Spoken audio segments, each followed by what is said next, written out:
kedua fase akan tetap terpisah dan tidak uh, akan tetap terdispersi namun tidak menyatu satu sama lain. Kemudian teori interspasial film ini juga tidak jauh berbeda dengan Orgel-Weich, di mana di sini dikatakan emulgator akan terserap pada batas antara air dan minyak sehingga terdapat lapisan film yang membungkus partikel fase disperse tersebut. Ya, jadi teori yang terakhir tadi itu juga dijelaskan di skema ini, di mana emulgator berada atau terserap di antara fase air dan fase minyak dari emulsi tersebut. Nah, dari ketika emulsi terbentuk, bisa terjadi emulsi yang memiliki tipe air dalam minyak atau water in oil atau WO. Kemudian ada tipe emulsi minyak dalam air atau oil in water. Jadi oilnya merupakan fase internal dan minyaknya fase internal, sementara airnya merupakan fase eksternalnya. Nah, selain itu, untuk multiple emulsion, jadi dari emulsi tipe WO WO itu, jika didispersikan di dalam air, maka ia dapat membentuk emulsi dengan tipe water in oil in water. Sementara kalau fase tipe emulsi OW ini didispersikan di fase minyak, maka akan terbentuk suspensi tipe OWO, yaitu oil in water in oil. Nah, contoh dari tipe emulsi multiple itu ada yang membuat obat doxorubicin dan erlotinib dibuat dalam bentuk suspensi tipe water in oil in water. Jadi di sini karena doxorubicin merupakan molekul yang hidrofilik, jadi ia didispersikan di dalam fase minyak.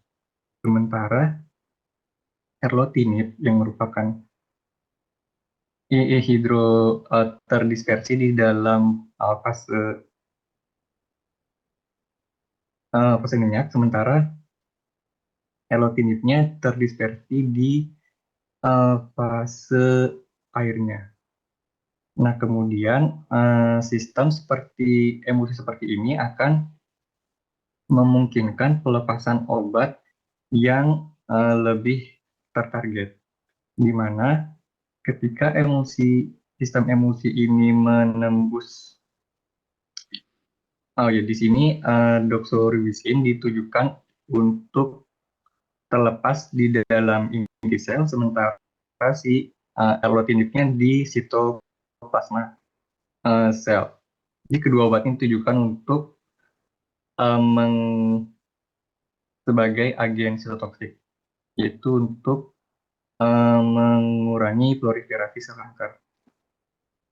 Nah, jadi ketika si tipe global emulsi WOW ini menembus sel kanker, maka droplet yang tempat terdispersinya si erlotinib akan bergabung dengan membran sel dari sel kanker, sehingga si erlotinib ini akan terlepas di sitoplasmanya. Kemudian ia akan berikatan dengan, sehingga ia dapat berikatan dengan targetnya. Nah, sementara untuk si doxorubicin, karena ia masih uh, berada di dalam uh, droplet yang di dalamnya lagi. Nah, jadi droplet itu nanti akan bergabung dengan membran sel dari nukleus sehingga memungkinkannya untuk terlepas di dalam nukleus hingga ia dapat mencapai target dari obat tersebut, yaitu DNA, hingga kedua obat ini dapat mencapai targetnya dengan lebih baik. Nah, jika dibuat dengan tipe emulsi WOW seperti ini. Nah, kemudian untuk lebih jelasnya, bagian atau bahan-bahan dari komponen pembuat emulsi itu ada banyak contohnya. Untuk fase air biasanya digunakan, ini emulsi yang saya contohkan di sini adalah untuk emulsi oral.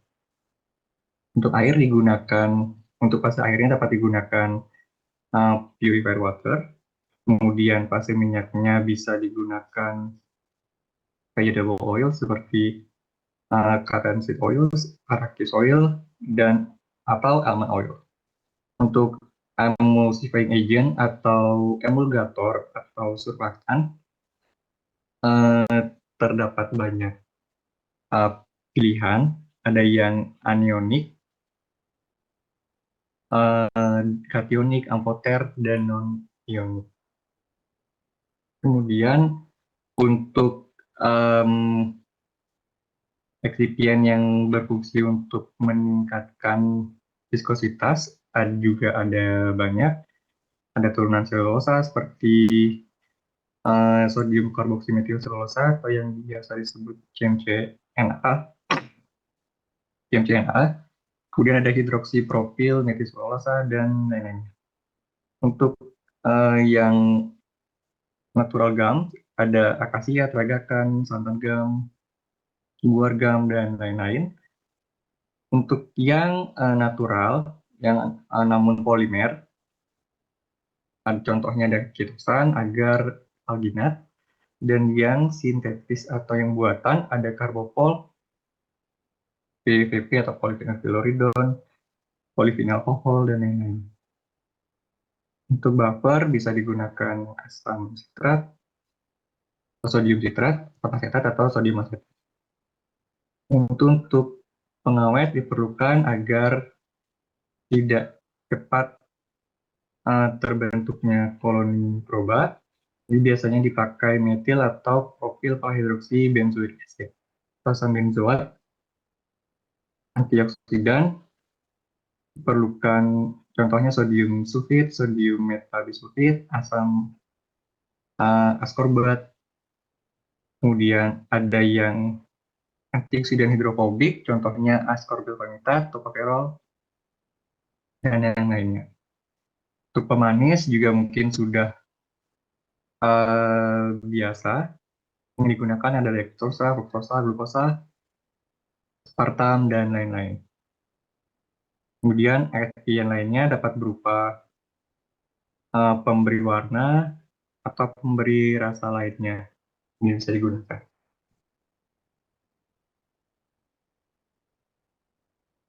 Kemudian untuk emulgator tadi, itu bisa dibagi, klasifikasikan lagi berdasarkan asalnya. Untuk yang dari alam, banyak digunakan yang dari tumbuh-tumbuhan, seperti tadi yang saya sebutkan, ada gom, peragakan, kondrus yang merupakan dari alga, pektin, mercusulosa, dan CFC. Untuk hewani bisa digunakan ada celanai dan kuning telur juga. Dan mineral itu emulgatornya ya contohnya magnesium aluminium silikat atau bentonit. Sementara untuk sintetis itu contohnya ada sabun dan twin atau sponge yang mungkin akan banyak nanti digunakan pada pembuatan emulsi. Kemudian ada yang membagi emulgator juga berdasarkan muatannya, ada yang anionik contohnya sabun alkali, kationik contohnya amonium kuaterner, non-ionik timotospan, dan amfoter contohnya protein polycystin. Nah, untuk emulgat ini sendiri, ia seperti yang sudah dijelaskan tadi, karena ia memiliki bagian hidrofilik dan bagian yang hidrofobik, maka ia memiliki nilai keseimbangan dari bagian hidrofilik dan hidrofobik tersebut. Atau biasa disebut dengan HLB. Mungkin kalian juga sudah pernah tahu atau sudah pernah hitung waktu praktikum. Jadi di sini HLB itu umumnya nilainya berkisar dari 1 hingga 20. Dan di sini menurut metode Griffin, HLB suatu surfaktan non-ionik itu dihitung dengan cara 20 dikali bobot molekul gugus hidrofilik pada suatu emulgator dibagi dengan bobot molekul secara keseluruhan dari emulgator atau surfaktan tersebut. Nah, jadi bisa dilihat bahwa jika semakin besar bobot molekul gugus hidrofiliknya, maka nilai HLB-nya akan semakin tinggi atau mendekati 20. Sehingga oleh karena itu semakin tinggi nilai HLB, maka semakin hidrofilik juga si emulgator atau surfaktan tersebut.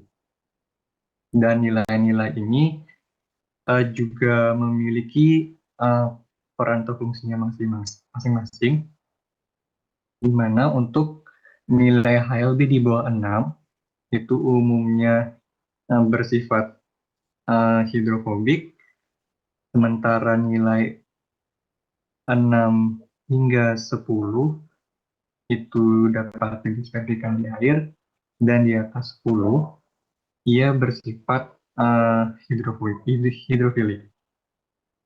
Sementara untuk lebih detailnya, HLB dengan nilai 2-3 itu digunakan untuk anti-foaming agent, kemudian nilai 3-6 digunakan sebagai agen pengemulsifikasi, terutama untuk yang bersifat hidrofobik, sementara HLB 7-9 digunakan untuk agen pembasah, kemudian 8-16 itu agen pengemulsi juga, namun yang bersifat hidrofilik. Lebih tinggi lagi 13-15 untuk deterjen, dan 15-18 sebagai solubilizing agent. Nah, di sini ada nilai HLB dari beberapa contoh surfaktan atau emulgator yang mungkin sudah sering kalian baca atau dengar. Di sini ada nilai HLB dari sorbitan laurat, sorbitan palmitat, sorbitan esterat, oleat, dan trioleat, atau nama lainnya adalah SPAN. Sementara untuk surfaktan lainnya yaitu twin itu merupakan polyoxyethylene sorbitan dan ia memiliki angka di belakangnya, ada yang 20, 40, 60, 80, dan 85 yang menandakan rantai hidrokarbon di surfaktan tersebut. Untuk span dan twin 20 itu rantai hidrokarbonnya berupa laurat, kemudian yang 40 palmitat, yang 60 karat, 80 oleat, dan 85 itu trioleat. Di mana semakin tinggi angkanya, seperti yang bisa dilihat di gambar ini, itu menunjukkan semakin panjang pula rantai hidrokarbonnya. Nah, karena semakin panjang rantai hidrokarbonnya, maka semakin banyak, sehingga komponen hidrofobik dari surfaktan ini semakin banyak, sehingga rasio dari bagian hidrofilik berbanding dengan bobot molekul keseluruhan dari surfaktan ini semakin kecil. Hingga bisa dilihat semakin besar angkanya, maka HLB-nya juga akan semakin rendah, sehingga semakin hidrofobik pula sifat dari surfaktan-surfaktan tersebut. Nah, untuk menghitung HLB ini penting untuk diperhatikan ketika membuat suatu emulsi. Dan di sini umumnya kita tidak hanya menggunakan satu surfaktan atau emulgator, namun dikombinasikan. Misalnya twin dan span digunakan secara bersamaan dalam suatu suspensi emulsi, dan jumlahnya itu harus diperhatikan agar dapat memberikan emulsi dengan stabilitas yang baik. Nah, untuk menentukan jumlah HLB yang diperlukan, itu dapat digunakan persamaan berikut, di mana cukup sederhana, di mana bobot emulgator pertama dikalikan dengan HLB emulgator pertama dijumlahkan dengan bobot emulgator kedua yang dikalikan dengan HLB emulgator kedua tersebut, itu sama dengan bobot dari campuran kedua emulgator dikalikan dengan HLB campuran. Nah, sementara di sini untuk HLB campuran itu sendiri, jika dapat ditentukan atau dicari dengan cara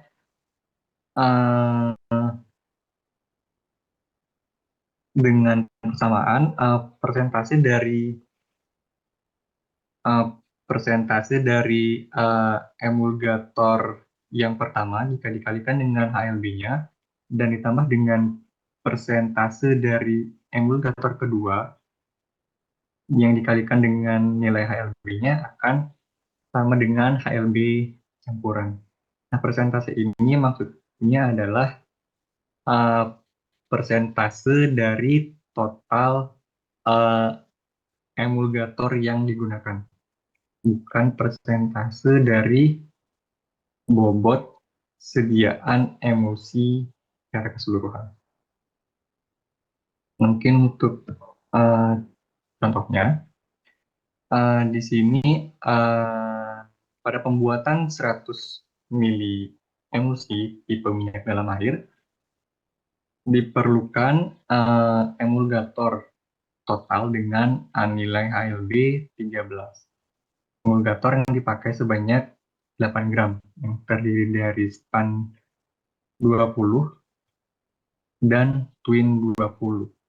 Nah, jumlah masing-masing twin dan span 20 ini bisa ditentukan dengan persamaan tadi, yaitu dengan uh, persamaan satu ini, yaitu B1 kali HLB1 tambah B2 kali HLB2 sama dengan bobot campuran emulgator dikali HLB campuran atau HLB yang diinginkan dalam sediaan emulsi tersebut.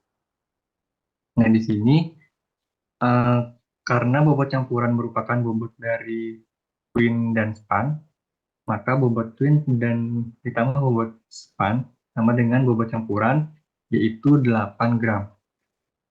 Hingga bobot spannya dapat dicari dengan cara 8 dikurangi dengan bobot twin. Kemudian nilai B1 dan B2 tadi dapat dimasukkan ke persamaan, di mana di sini yang saya pakai adalah bobot twin. Jadi bobot twin dikali dengan HLB HLB-nya ditambah dengan bobot span, yaitu di mana merupakan hasil pengurangan dari 8 dengan bobot twin dikalikan dengan HLB-nya sama dengan bobot emulgator campuran yaitu 8 dan dikali 13, itu HLB campuran yang diinginkan. Kemudian dari proses kalkulasi diperoleh bahwa bobot twin sama dengan 4,35 dan bobot spannya itu tinggal mengurangi saja oleh 8 sehingga diperoleh 3,65. Mungkin ini juga sudah pernah kalian lakukan perhitungannya, dan lebih lanjut juga di buku Syamsuni itu sudah banyak ada contoh soalnya dan mungkin bisa kalian coba. Kemudian di sini untuk pembuatan emulsi ada beberapa cara pembuatan, di mana untuk metode gom kering atau nama lainnya metode kontinental. Jadi di sini intinya zat pengemulsi atau emulgator, di mana biasanya sini berupa gom Arab, itu dicampurkan dengan fase minyaknya terlebih dahulu untuk sebelum membentuk korpus emulsi. Jadi dinamakan kering ya karena fase si emulgatornya dicampur ke minyak yang bukan merupakan fase air. Hingga baru setelah itu ditambahkan, setelah emulgator dicampur dengan minyak, barulah ditambahkan dengan air untuk membentuk korpus emulsi, baru diencerkan lagi secara perlahan dengan sisa fase airnya. Untuk gom basah atau nama lainnya metode Inggris itu kebalikannya, di mana di sini zat pengemulsinya ditambahkan ke dalam fase air untuk membentuk emulsi lagu. Kemudian barulah perlahan-lahan fase minyaknya ditambahkan untuk membentuk emulsi. Setelah itu baru diencerkan sedikit demi sedikit dengan sisa airnya. Untuk metode lain-lain, yaitu metode botol atau metode botol for base, di sini digunakan untuk minyak yang mudah menguap dan mempunyai viskositas yang rendah. Jadi di sini caranya serbuk gom atau emulgator dimasukkan ke dalam botol kering, kemudian ditambahkan 2 bagian air, kemudian dikocok, barulah ditambahkan sedikit demi sedikit sisa airnya.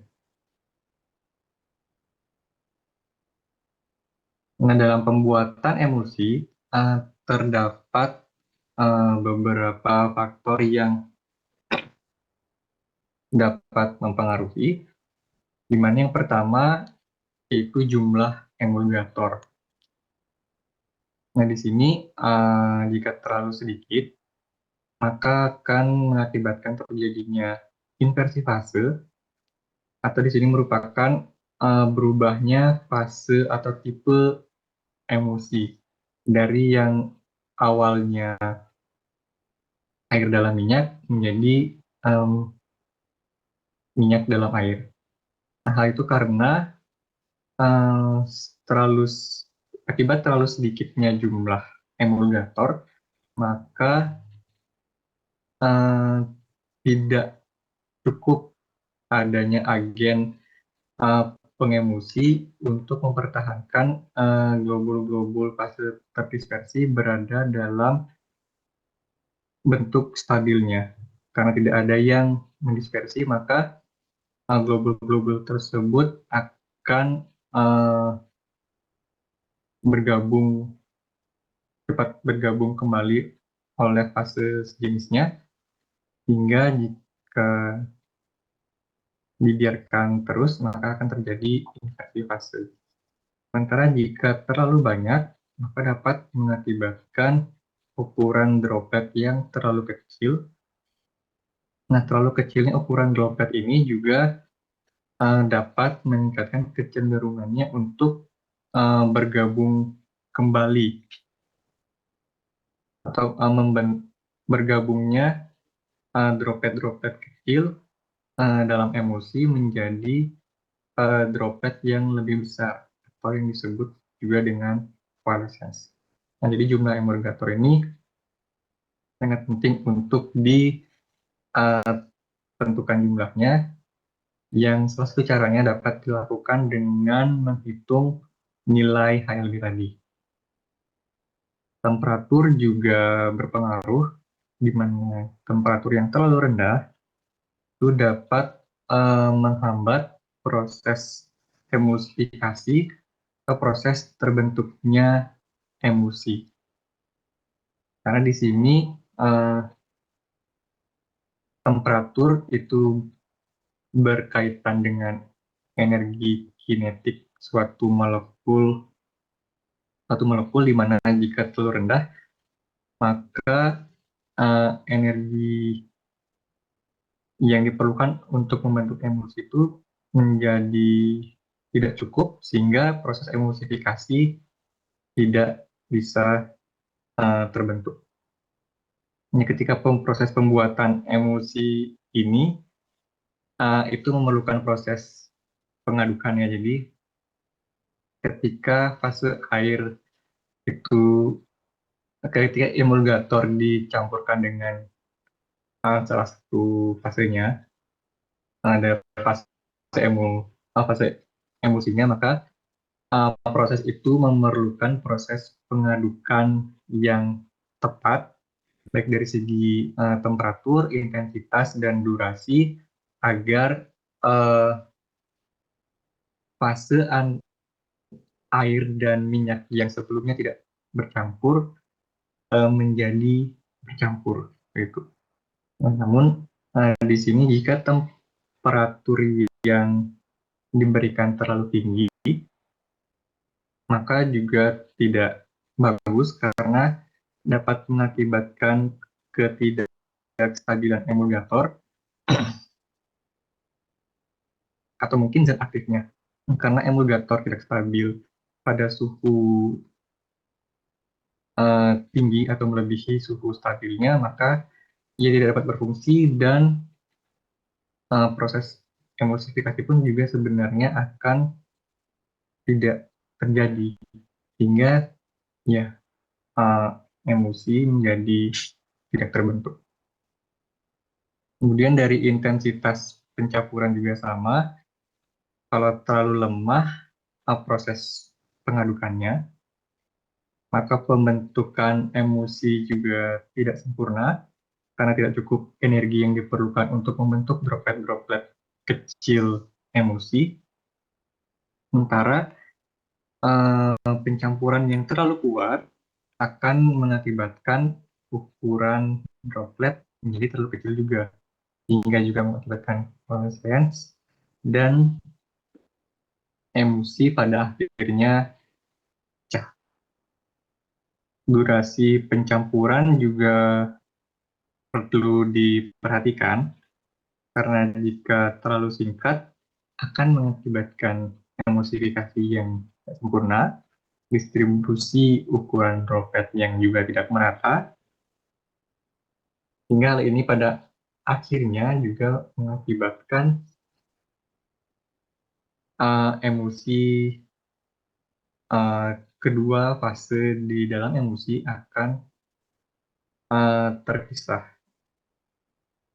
Pengadukan atau durasi pencampuran yang terlalu lama akan mengakibatkan emulgator bisa terpisah atau terlepas dari antarmuka antara fase minyak dan fase air, sehingga mengakibatkan pada akhirnya emulsi tidak terbentuk.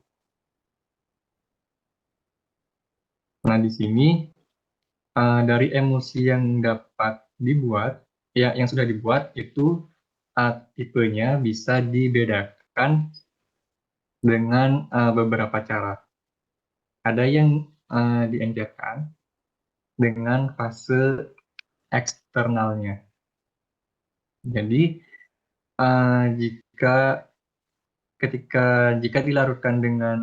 jika suatu emulsi dilarutkan dengan air dan dapat tercampur dengan baik dan terencerkan, maka emulsi tersebut dikategorikan sebagai emulsi tipe oil in water. Sementara kalau ia larut ketika diencerkan dengan minyak, si emulsi mampu terencerkan dengan baik, maka itu artinya fase eksternal atau pendispersi dari emulsi tersebut adalah minyak, sehingga tipenya adalah water in oil. Untuk cara lainnya, yaitu dengan pewarnaan, konsepnya juga sama, yaitu dengan menerapkan kelarutan dari pewarna yang digunakan. Untuk larutan Sudan 3, ini merupakan pewarna yang terlarut di dalam minyak. Jadi, jika suspensi ketika ditambahkan larutan Sudan akan berwarna merah secara homogen semuanya, maka artinya fase pendispersi dari emulsi tersebut merupakan minyak, sehingga tipenya merupakan water in oil. Untuk menentukan, kemudian jika di suatu emulsi ditambahkan dengan larutan etilen blue, di mana etilen blue ini terlarut dalam air,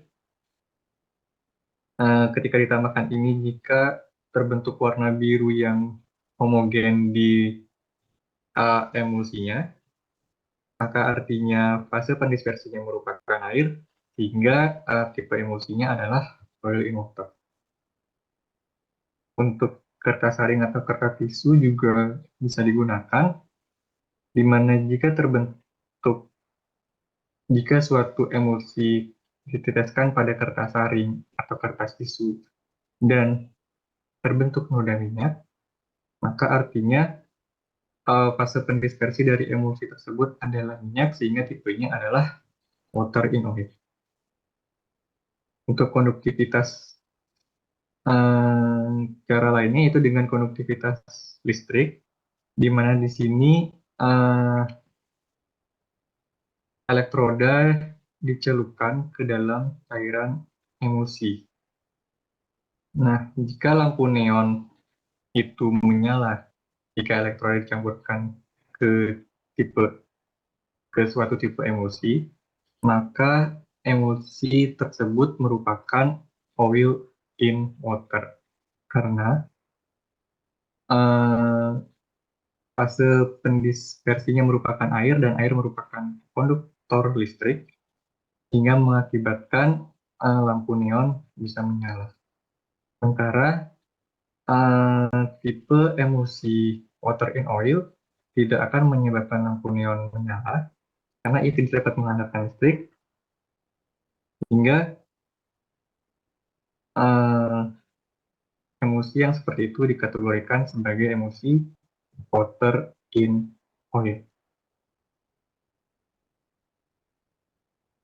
Nah, di sini ketika emosi itu dibuat dengan tidak tepat, itu dapat mengakibatkan terjadinya ketidakstabilan emosi. Dimana di sini jika seperti yang saya jelaskan tadi, jika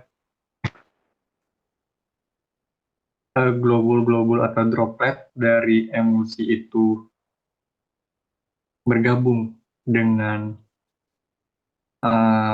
droplet-droplet lainnya dan membentuk droplet yang lebih besar, maka akan terjadi coalescence dan seiring waktu, jika proses ini terus terjadi, maka akan mengakibatkan pecahnya emulsi atau breaking. Sementara juga dapat terjadi flokulasi, yaitu droplet-droplet emulsi juga saling menarik, tertarik satu sama lain, sehingga dan jika ia dan jika droplet-droplet ini kemudian saling menyatu dan massa jenisnya lebih rendah dan mengapung di atas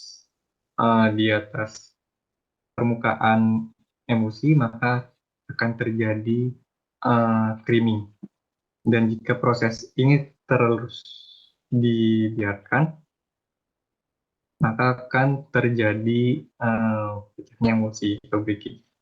Untuk creaming ini prosesnya reversible, jadi kalau kita aduk kembali emosi yang mengalami creaming ini, maka ia akan bisa kembali ke menjadi emosi seperti semula. Namun untuk coalescence ini bersifat reversible, jadi walaupun dikocok tidak akan atau diaduk kembali, maka akan sulit untuk menjadi emosi seperti semula. Kemudian di sini untuk mengevaluasi sediaan emulsi yang sudah dibuat, itu bisa digunakan beberapa parameter bisa diukur atau dievaluasi, yaitu organoleptis, mungkin dari warna, dari aroma, dan rasa jika merupakan sediaan oral, di mana perubahan dari parameter itu tentunya dapat mengindikasikan adanya ketidakstabilan di emosi tersebut. Untuk stabilitas fisik, beberapa hal yang dapat diamati adalah reologi atau tipe alirannya, di mana juga bisa diamati, dievaluasi viskositasnya dari segi reologi ini. Viskositas pun juga perubahan viskositas yang diukur seiring waktu juga menandakan adanya ketidakstabilan dari emosi tersebut. Selain itu, rata-rata ukuran dan jumlah globul juga perlu diukur. Nah, di sini jika seiring waktu rata-rata ukuran globulnya semakin besar dan jumlahnya semakin sedikit, itu menandakan terjadinya flokulasi atau coalescence. koalesensi dari emulsi sehingga perlu dievaluasi lagi proses pembuatan atau formula dari emulsi tersebut. Degree of creaming atau coalescence juga bisa dievaluasi, di mana ini merupakan tingkat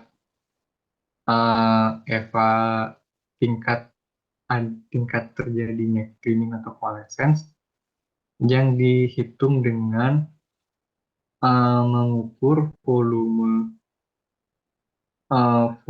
creaming atau coalescence dalam suspensi dan membandingkannya dengan volume total dari emulsi tersebut. Kemudian konduktivitas ini juga bisa stabilitas fisik juga bisa ditentukan dari konduktivitas dengan uji konduktivitas, di mana di sini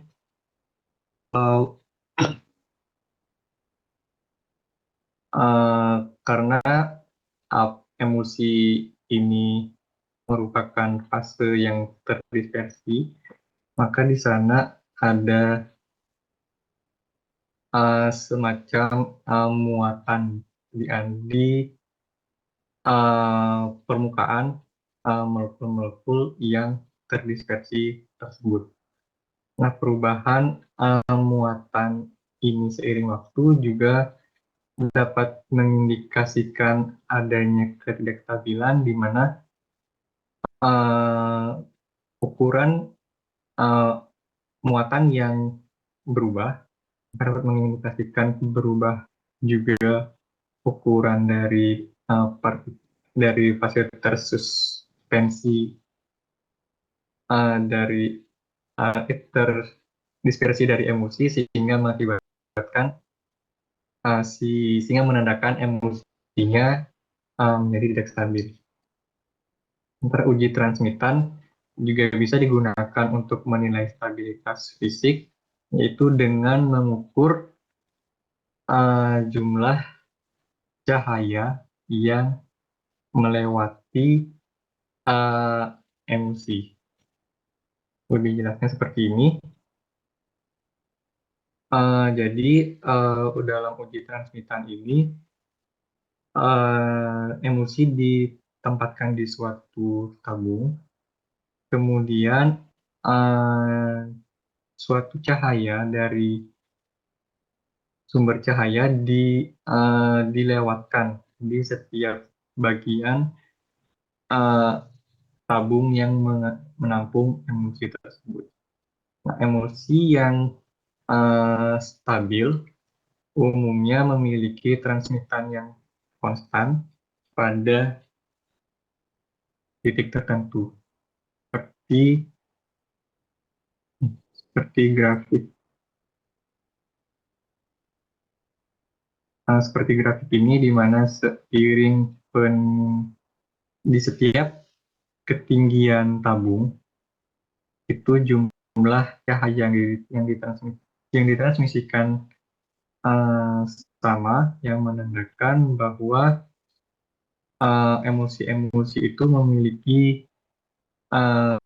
bagian droplet yang terdispersi secara homogen dan jumlah serta ukuran partikel droplet tersebut dikatakan seragam. Nah, kemudian jika terjadi creaming, yaitu di mana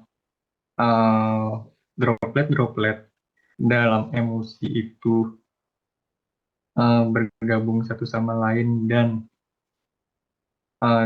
cenderung terkonsentrasi di bagian atas emulsi, maka ketika cahaya dilewatkan pada bagian emulsi pada bagian yang mengalami creaming tersebut, maka cahaya yang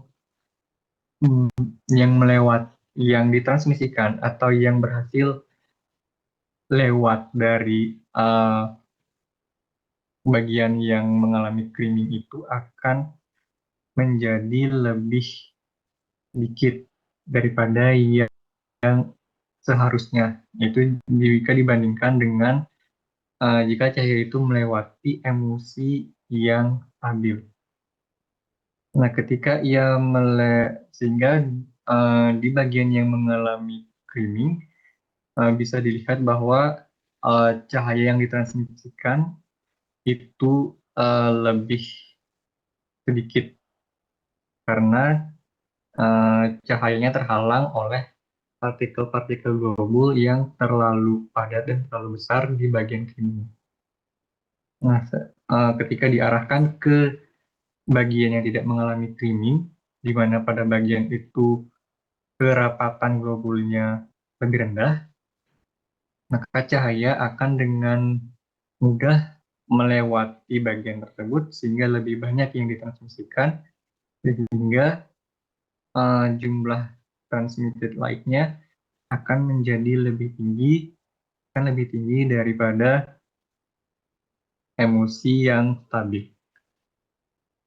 Nah, untuk uh, jika emulsi yang mengalami sedimentasi, itu juga uh, konsepnya sama dengan mengalami creaming, namun hanya terjadi sedimentasi terjadi di bagian bawah atau dasar dari tabung yang menampung emulsi itu. Maka di sini di grafiknya akan terlihat bahwa di bagian eh, di bagian tabung yang ketinggian lebih rendah, transmisi cahayanya akan menjadi lebih sedikit karena cahayanya terhambat oleh globul-globul emulsi yang mengalami sedimentasi, sehingga jumlah yang ditransmisikan menjadi lebih rendah. Kemudian seiring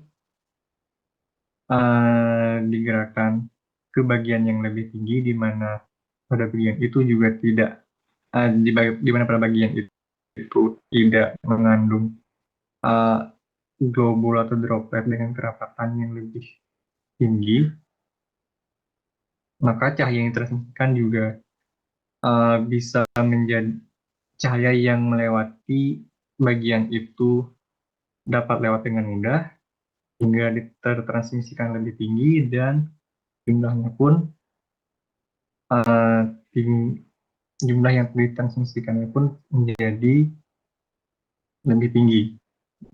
Jika dilihat pada grafik hubungan antara tinggi dan jumlah cahaya yang ditransmisikan. Itu. Kemudian cara-cara lain juga bisa dilakukan untuk mengevaluasi stabilitas emulsi, itu light scattering. Konsepnya juga hampir sama, tapi di sini yang tadi juga jumlah cahaya yang terpantulkan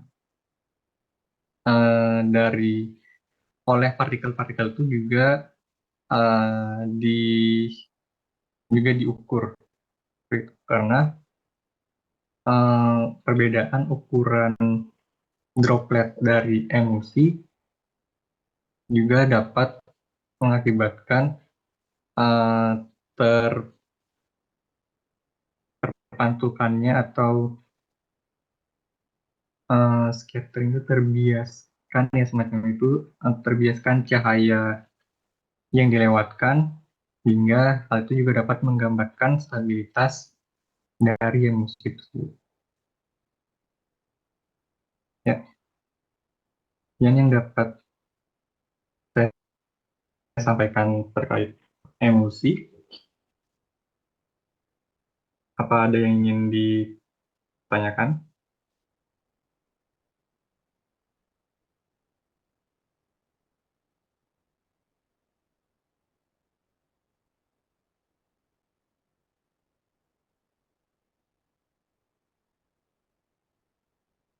Dan nanti kuliahnya jam berapa lagi?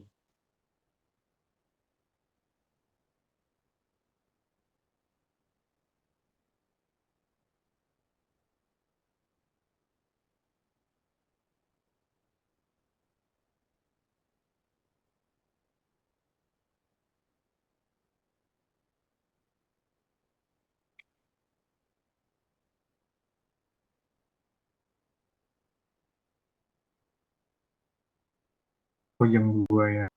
Oke.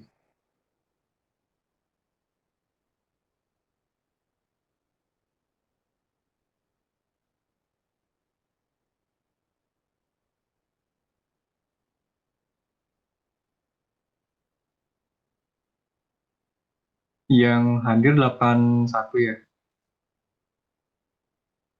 Dari